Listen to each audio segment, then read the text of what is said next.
آیا د سحر منبات خوب کول جایز دی او کنه دی جایز؟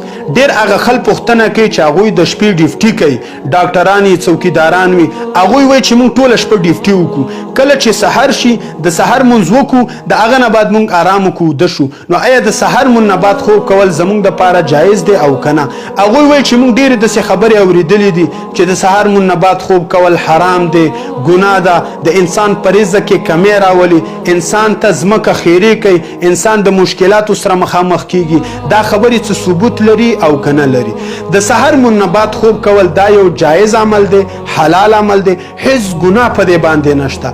د هغه چا دپاره چې هغه د شپې ډیوټي کوي او د سحر منبات وده کیږي، او د هغه چا دپاره هم چې هغه ټوله شپه خوبونه وکړي او د سحر منبات بیا وده کیږي. ځکه حلال دی چې رسول الله علیه السلام ته منع نه ده کړې او الله حرام کړی نه دی. او څوک چې دغه خبرې کوي چې د سحر منبات خوب کول حرام دی، ګناه ده، د انسان په رزق کې کمی راولي، انسان ته ځمکه خیرې کوي، دا ټولې خبرې بې سنده دي، هیڅ ثبوت نشته، دا د ځان نه دا خبرې دي. البته رسول الله علیه السلام دومره ویلي دي، د الله رب العالمین نه دعا غوښتې ده د امت دپاره چې اللهم بارک لامتی فی ابکارها، ای الله زما امت دپاره د سحر په وخت کې برکت واچي.